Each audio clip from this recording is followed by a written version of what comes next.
Hello, and welcome to the Green Team of the Legendarium, the weird little spin off podcast where patrons of the Legendarium get together and talk about the books and topics the main crew haven't gotten around to yet. I'm Seeker, and today I'm with Jingles 90. Hola. And today we are continuing our Hradani or War God saga with Wind Rider's Oath. So, Jingles, give me the verdict. The verdict? It's a 3 out of 5 for me for this one. Oh, okay. I wasn't thinking ratings, but yeah, that works. Yeah. 3 out of 5. Not your favorite so far. Not my favorite so far, but I think for me, I still really enjoy Basil. I really enjoy Caritha. I think she really shines in this book. Yes, she plays a major role all on her own in this one. Yeah, and it's pretty great. I think it's when her parts show up or when I'm like really feeling the book out and thinking it's like this is what I've been wanting out of this series so far, based on my expectations. At the same time, it's not like a super long book. It's only about 600 pages. Yeah, he's still keeping it short. He's still keeping it short, but he is drawing out a lot of stuff. Yeah, starting to see a bit more exposition. A lot of exposition, a lot of repetition of the exposition. We can get into more details about that later, but they're in the first like 200 pages of this book. There's a couple chapters that actually repeat the same situation multiple times with multiple people, which I can kind of see the merits of. We can get into it a little bit more later. I can kind of see the merits of it because it is kind of it's from the perspective of a child trying to make a decision, and that works in some capacity. But at the same time, I don't know if the execution is all there, because it is. How do I say this? The depth of the question is not very deep. It's actually quite shallow. I think it's posed as a deep question. And the decision itself is a tough one, but no real alternatives are given. Which may be a fault kind of the entire book and series as a whole, is that we are dealing with very clean-cut lines of good and evil. Right. Unlike Dragonlance, there are no gods of neutrality in this world. Yeah, right, exactly. So and everybody either serves the good or serves the evil, knowingly or unknowingly. Yeah, and like we can see like part of why I like Caritha's stuff is because there is like a little bit more of that gray area at times. But when it comes to the main characters making their decisions, we know exactly what they're going to do because they're paladins and they're paladins of justice. So very clean-cut decisions are being made. Yes. Yeah, no, the only like I guess suspense as far as what will our characters do is definitely what's her name? Liana. Mm-hmm. She's the wild card in this book, but as you said, even there, not all that wild because there really only appears to be one choice that she can make. Right. At least only the one that fits within the realm of what we're talking about, right? Of good and evil. Yeah. I mean, there are other decisions, but then that would be selfish. Yeah. And we don't. I don't think we take too kindly to selfish justice paladins. Well, Caritha's not a paladin, but yeah, she is definitely a good person, and so within the morality of this world, her options seem not exactly forced, but almost predetermined.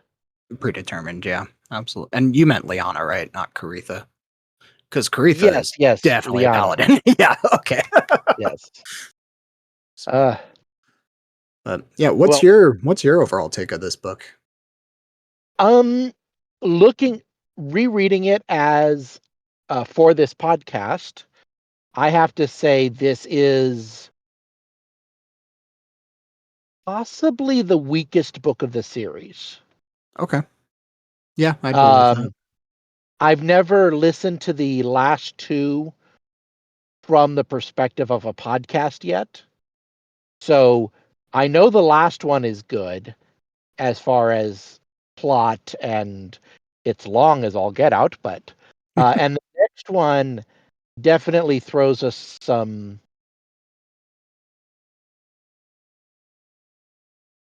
not exactly unexpected, but some interesting twists. Yeah. You Okay. know, the twists that show up in the next book are the groundwork's already being laid in this one. In many Sure. ways, this book feels like the mid book of a trilogy. It absolutely does. There's some weirdness to the whole situation of why we're even in the Sithoi lands. Like, this very strongly feels as an homage to Lord of the Rings, right? Like, we're very much dealing with this version of the Rohirrim. The Um, Rohirrim, yeah. yeah. uh, but there's I so think much to be I honestly established. don't know why Weber left the Hradani, because I agree there would have been much more fascinating stories there. Yeah. Um, you know, the assimilating the bloody swords, Yeah. you know, but it does point out here that after several of his sons were killed after having been proven to have worshipped one of the dark gods, and then he himself is either killed or betrayed or something, the whole alliance against Bazel's father, it just kind of falls apart. Yeah. And so, but there would have been interesting, and dealing with the rage and how that affects the change in the rage, and people who don't want to be good using the rage as an excuse for doing bad things, and you know it could have been interesting. And here we're mostly tackling social, gender, and racism issues. Right. you know Anyways, you ready with the recap? Yes, I am. All right. So, but yeah, just for the folks listening to non spoilers, just no, there's a dip in this one, but it's still worth the read. All right. Basil Bannockson and friends are about to get very busy. After Lord Talion's surrender to Basil at the end of the War God's Own, Basil experiencing Suthoi culture, the goods and the bads. But evil never sleeps, and three of the dark gods have plans for the Suthoi kingdom. Grahana, the Lady of the Damned, is sending out her shapeshifting Chardon to kill the Sithoi's legendary courser herds. Someone has replaced the voice of Liliana in Quasar, and the mother of evil, Carnadosa, keeps the lands in constant turmoil. Enter the daughter of Telian, Liana. She's aware that her father will be forced to arrange a marriage for her at some point, even if he tries to respect her wishes. So she decides to head to Kalatha to become a war maid, negating that tradition. Joined by Caritha, she begins her training while Carrie investigates a land dispute between the war maids and one of Talian's lords. Carrie discovers that someone is manipulating both groups and keeps them at each other's throats. So she goes to Quasar to go face to face with the voice. Meanwhile, Basil deals with racism and prejudice and continues to make all of those people feel stupid as they watch him do nothing but good. He heals the surviving coursers, bonds with one, becoming the first Hradani to do so, and making the courser, Walsharno, the first to ever be a champion of Tomanak. Together, along with the Order of Tomanak, other Wind Riders, and Brandark, Baz fights against Krahana and her army of Chardons in an effort to cleanse the lands of their darkness. They succeed, but at the cost of all the Hradani, including Brandark and Garnal. Besides Basil, only one other Hradani survives. Carrie makes it to Quasar, and after 10 pages of needless monologuing and overcomplicated war planning, Carrie fights the voice, who is revealed to be a tool of Shigu herself. Carrie ultimately wins the fight and is met by Basil after chasing off the uncorrupted soldiers in Quasar and killing the corrupted ones. They speak one last time to Tomanak, and Basil and Carrie end the book chasing each other around throwing rocks. The Windrider's Oath. Yeah. I love the kind of cantankerous brother-sister relationship those two have. They do. They do have a great relationship. I really enjoy the both of them. I mostly I think my only problem with the ending really is that when Brandark dies, we really don't get much out of Basil. Like Well, he Brandark seems doesn't die. Brandark's not dead? He seemed dead. No, Brandark's not dead. But it's only mentioned in one sentence that he didn't die. Oh. Okay. I Yeah, clearly did not during the read that battle, sentence. Bazel assumes he's dead because he sees him lying there half dead and one of the other Hradani standing over him with an axe or something, Mhm. defending him. And he can't help. But when they get back, he mentions that all of the Hradani sword brothers died. He says, but fortunately, and Brandark was severely wounded, but fortunately able to be healed, and he'll be here in a few days. Oh. I totally missed that. Yeah, I he guess tells that to dig that. Baron Tellian Okay. when he Okay. gets back, kind of giving him a debrief of what happened. Got it. So Okay. yeah, Well then I that's take why Brandark isn't all broken up because yeah. Okay. I I mean take back a Bazel's little bit not of all my broken up. criticism then. Because I was like, dang, this is cold. His best friend just died. And he's like, Yeah, I no, his understand best why friend he's not didn't in. die. Yeah, I understand why he didn't do anything in the moment because, yeah, middle of a war and all. But, like, no emotion afterward was weird. So, okay. That Yeah, makes more sense. I am curious what you thought of Sumitra Harlana Fresa, Oh, the captain of 50 who causes all the trouble in the beginning at the market and then gets the yeah. dressing down. Yeah. I She's an found her interesting character to be the character. most interesting. Yeah. Yeah, I think I really like this idea of and knowing that the next book is called The War Maid's Own, that we're probably Warmaid's going to be Choice.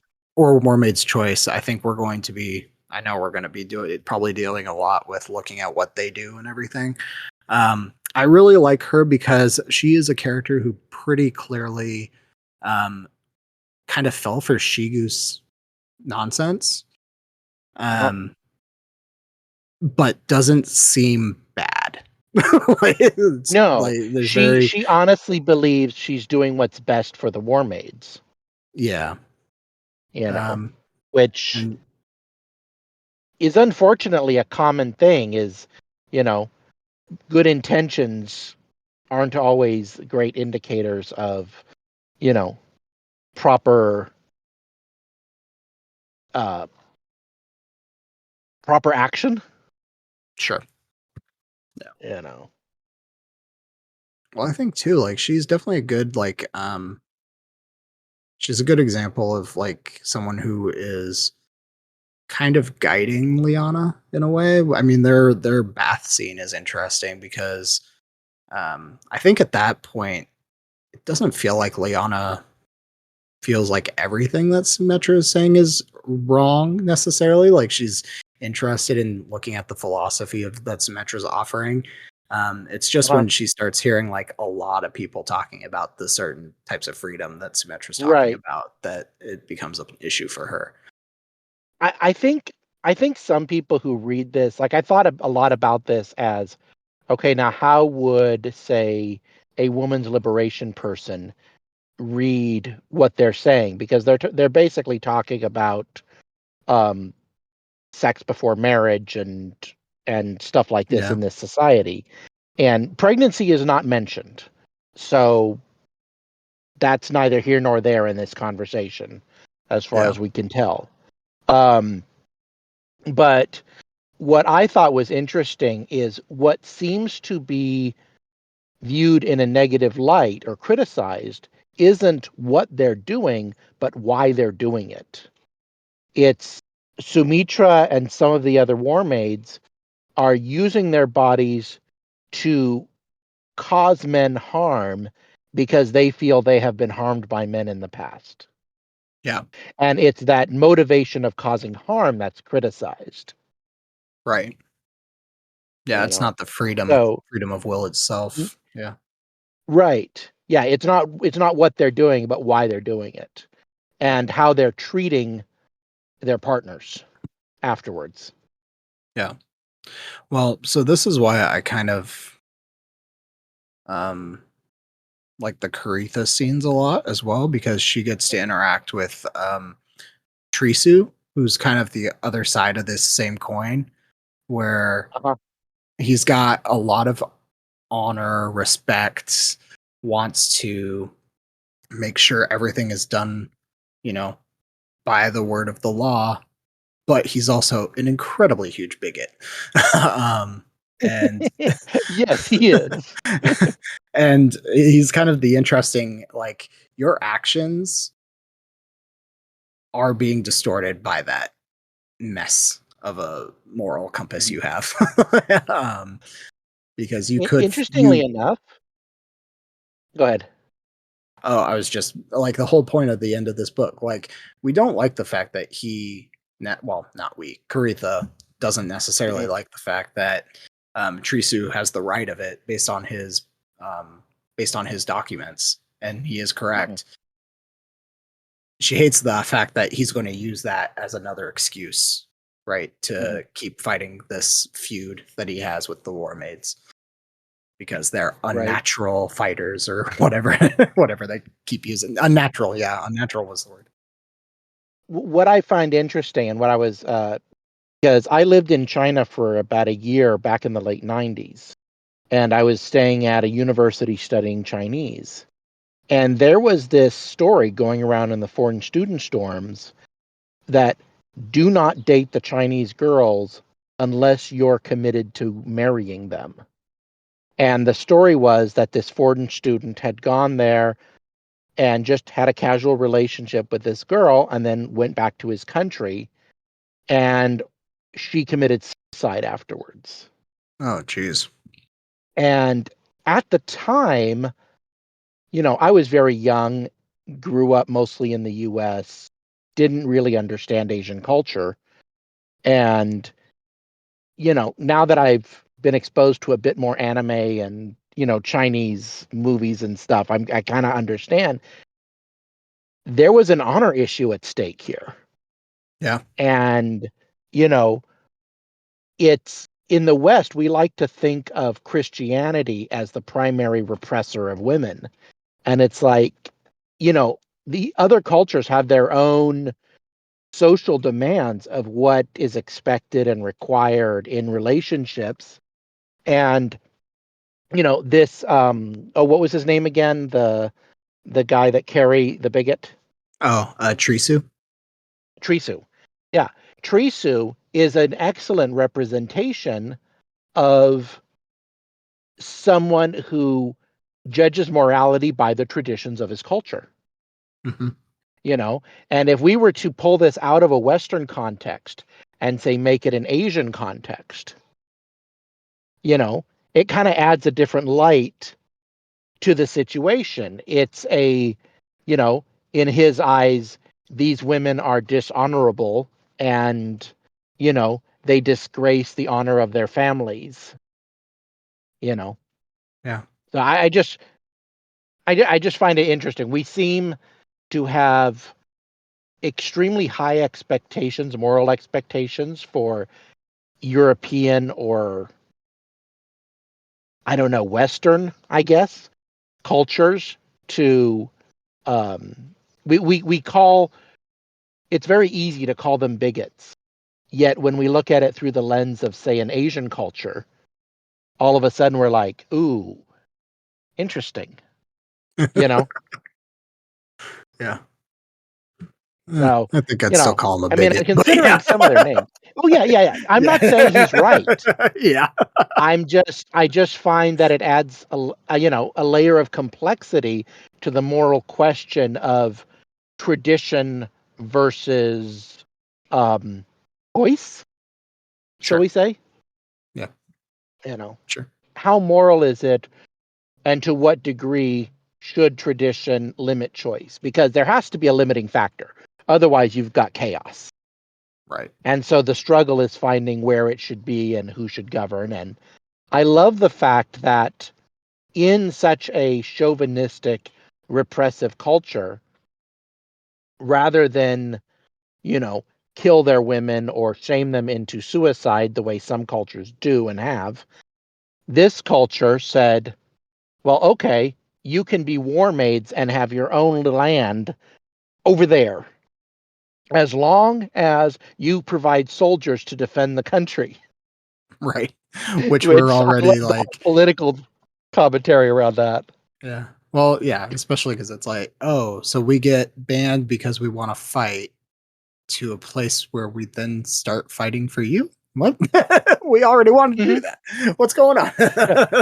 Yeah. But the commentary is like there's good historical evidence that the most bigoted nobles voted for it, that they had assumed the women would not be able to uphold their end of the bargain and the whole thing would collapse. And Yeah. instead, they became very good light cavalry. Yeah. It's thriving and You know, growing. Yeah. yes, And it's become a haven for a lot which of people, like Liana. yeah, So, yeah, yeah. So it's yeah. interesting. But yeah, so the War Mates were an interesting introduction into into the third book of 4 or 5, I guess. Just out of curiosity, what do you think of similarities or differences between the War Maids and the oh god, now I'm blanking on their name. Wheel of Time. Spear Spear Maidens. Maids, yeah. Yeah. Um, I didn't think about that. It's also been a minute since I've actually. Mm, We can skip that. let me get back to you on that one because one Okay, thing that we didn't really get out of the War Maids in this book is actually any combat. true. Yeah, Whereas in Wheel of I Time, mean that's most of what we get. that's most of what we get. Yeah, like this Yeah. was very much more focused on the cultural development piece, Mhm. which was uh,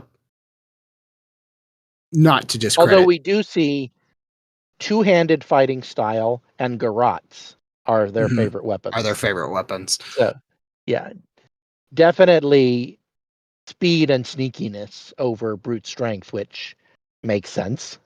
Yeah, yeah, You know, checks out. especially if you're light cavalry, the whole, your best warriors would be light and small, Yeah, because light cavalry is scouting and messengers and things like that. yeah, absolutely. So, um, yeah, a grot is an interesting open. I always think of that more as an assassination choice, but um, Mhm. it's interesting that it's being used here more openly. Yeah. All right, I gotta ask: do you Uh-huh. like Basil's storyline in this? Uh, I love the fight scene. The fight scene's really cool. Yeah, I mean that whole dome and stuff, Yeah, that's really cool. yeah, Other than that, it's meh. yeah. Okay, I'm right there with You you. know, I was just like, he oh, has no Basil. significant character growth. No. I love the beginning when he talks about the first time he met I forget whose uh uh wind brother. Um and the horse strips him of his clothes. Oh yeah, Kelthus? Was that Kelthus that had Yeah, that happen? yeah. Yeah. It might have been, but you know, it was like Bazel just stands there while the horse rips the clothes off his back. Like, oh, okay. Uh, But yeah, there's no yeah, real growth, no real challenge. to Bazel's No. character at all. This is mostly about Liana and Caritha. Yeah, and I feel like they by far have the most interesting storylines. I feel like anything we could say about Caritha and Liana would actually hold like the opposite influence for me when it comes to Basil storylines. Like if we talk about Mhm. like we just were about bigotry and prejudice and racism and all these things, and you know, very clearly defined feelings about those, and Mhm. also meddling, exploring a little bit in the gray areas. You go to Basil's Yeah. storyline, and it's just like, oh, this guy hates Hradani. Oh, Basil did something cool. This guy no longer hates Hradani. Like More it's or just a less. really More or yeah, like less. it's just a really flat, one-dimensional experience at this point. Mhm. Um, which is kind of where the book lost me at the beginning, was because it was like just everyone just love the guy. He's clearly lovable. And Mhm. you're Well, he is. He always has yeah, been. yeah. No. And it's kind of just fascinating that it's not taking But yeah, no. The struggles with prejudice definitely are not around him. no, absolutely not. No. And I Other don't than a initial, you know, I think the most interesting transformation was the the son of Alfar Axblade, who had been mhm. taking care of the coursers, and he's just spitting venom because he's never even met a Hradani, but they're enemies and they eat horses, which he loves. And but then the moment Bazel heals one, the kid's just like, "Oh my God, please forgive me, I was so wrong." Oh, so wrong. Yeah. It's like, okay. Which for a 16, 17-year-old kid, that actually makes sense. Yeah, sure. Yeah, but that's kind of where where I'm getting at with like the 80s vibes out of this. Like Mhm. the complexity of the discussion is not very huge. Like the focus seems to be very much more on the cool fantasy stuff that can happen with the main character. Like Yes. Yeah, and like the political intrigue. yeah. There's definitely pawns are being put into place. I don't remember how these are used in the next book, but the feel I got from this reread was that a stage is being set for the next book. Yeah. Okay. Yeah. I So know. cool. But But yeah. I did also like the Shardon were cool villains. yes. Cool horde villains. Yeah. I really like them. Shape-shifting demented wolves and at least one vampire? At least I think he is a Yeah. vampire. Yeah, he's because he Yeah, has it to wear doesn't an actually amulet. say, but Yeah, he's sensitivity to sunlight. fang He's teeth. undead. He can regrow arms. He's got fangs and he drinks blood. Yep. So, And I enjoyed. I don't know where I've read this elsewhere, but the idea of his intelligence being tied to whether it's day or night because he has mm, a dark goddess. I thought was really right. interesting. Yeah, that would be. I also liked the empath that can only project but can't feel. Yeah, The one-way and empath. That mm, was that's an interesting, you know, I would have I he doesn't use that type of person again. Not in the books that are out so far. It would be fascinating to see that kind of villain again, though. yeah, she didn't You last know, very long. no, and maybe, but I think seeing a development or an origin story is what would be interesting because going up against Bazel, we already know how she's defeated. Yeah, right. Let's just Apparently, turn that yeah. around, shall we? Yeah. Let me try pushing some Tomanak power into your face.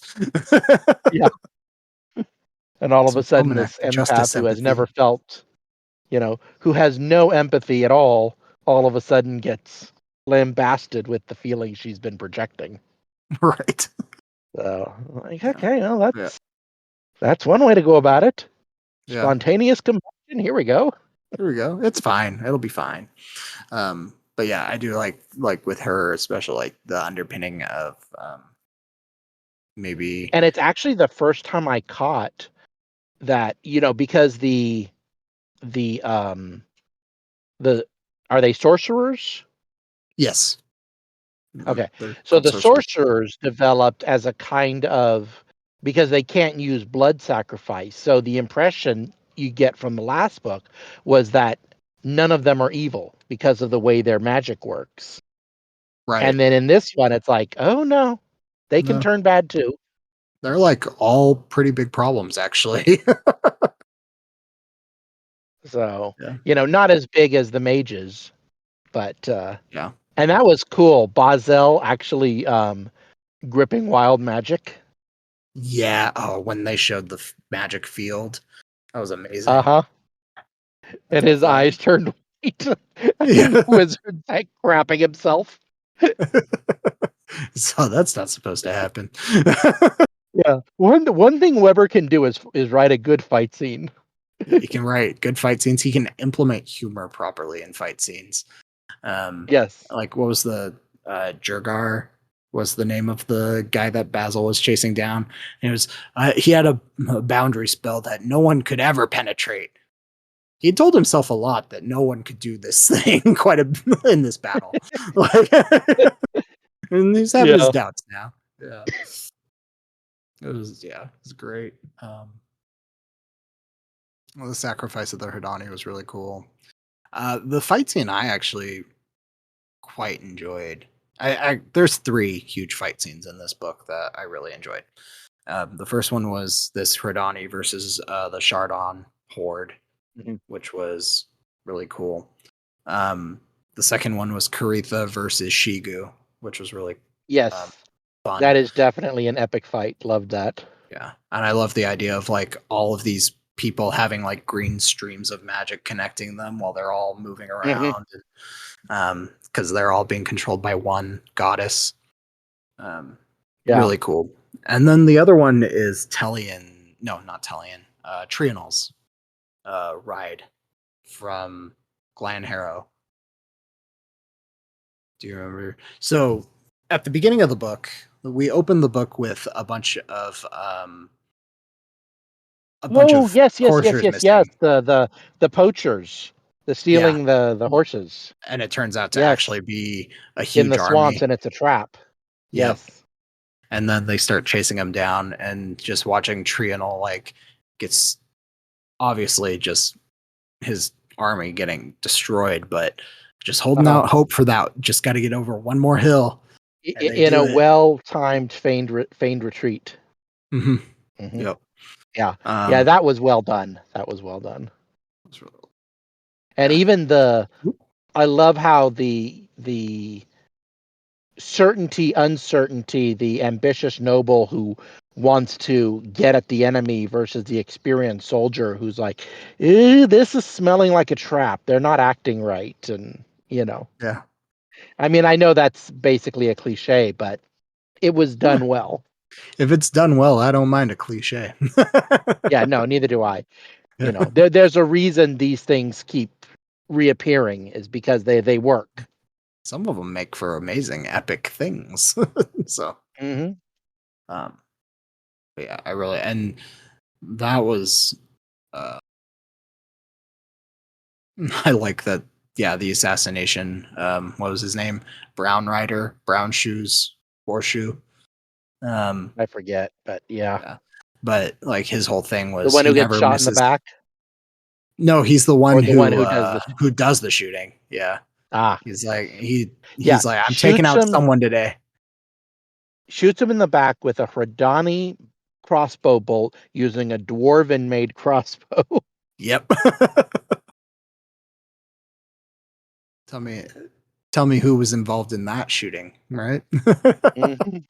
And we're gonna see him again. Yeah. So yeah. Uh, It's yeah, that'd be he'll be great. back. That is yeah. So that's probably And another actually, con. I was just thinking. I think I agree with you. I was thinking about ratings, and I think I'd give this one a 3.5, just Okay. because it's got some really good high points. You know, the battles are great, but a lot of readers almost like to skip battles and aren't all that into them. Yeah. Um, Although, if you're going to read Weber, you almost have to enjoy fight scenes. Yeah. Oh, some authors, um, yeah, they're just that's what they do, right? hmm And and I don't. and he does that well. But you're right. Bazel has basically no growth in this, even though he is a third of the book. And Kiara and Liana, it's interesting, but it's there's not a lot of plot tension Mhm. in their storylines. Well, yeah, I think like Liana's storyline at the beginning has a lot of tension, right? Because it's like, how is Yes. she going to get there? Although I still, like I said, there's a lot of repetition here. I think what I was talking about earlier in the non-spoiler section, Liana has 3 or 4 chapters at the beginning of the book that are all dedicated to her talking to an individual person about the same problem she's facing, which is she does not want to be in an arranged marriage. Right. Um, and the conversations are never that different. So they're like, well, No. it's unfortunate, I mean, the but responses are Bazel's yeah, uncomfortable, Kiara is practical and a bit baffled. yeah. Yeah. But like, it's just like, I don't know. I think we could have done with one of these conversations, or You know, uh, and then Kiara's flirting with Bazel, and he's just like, yeah, okay, where's the exit, please? yeah, please let me out of here. Which, yeah, fair enough, Basil. She's 14. I get it. Don't go Uh-huh. getting in that And mess. even in his, like, adjusted for lifespan, he's about 18 or 19 equivalent. Yeah, It's like, yeah, still too, still still still too old. too old. Yep, too old. So, But um, but then her actually getting away and getting to yeah, um, and that Colossus really, conversation with Kiara and Liana by the fire, I thought that was well done. that was done. Yeah, that was well done. You know, Um, I like both of their interactions quite a bit. Um, I this was probably something that's going to come up right away. I'm guessing based on what I've seen from these books, we're always starting the next book like almost immediately from the last one. Like there's maybe a couple days span difference. So maybe we're going to get a little bit this more. one, there's going to be a few years Oh, between this one and the next one. okay. Well, I guess we shall see. But that leaves a little bit to be desired on Caritha's storyline because we don't actually get a solution to her actual diplomatic stuff. She fights Shigu, and then it's done. Right. We don't actually get to see the discussion with Trisu and the War Maids about actually fixing the boundaries. Yeah. Yeah, we know the War Maid's memories were modified, but we don't know if or how she undoes it Yeah. and how that ends up being settled. I mean, Yeah. you know, I feel like that's a lot of plates spinning, some of them crashing, yeah, I think, in this book. it could have used another chapter to for as a political ending where it basically just ends with the climax of a fight scene. Yeah, absolutely. And afterward, that's what it needs. Yes. Although, do you put afterwards on a third book in a series? Guess you Mm. could. I don't know what the rules about afterwards and epilogues are. If it's I just mean, a the Wheel style of choice or Time has what. an entire poem at the beginning and end of each book, so Yeah. Yeah.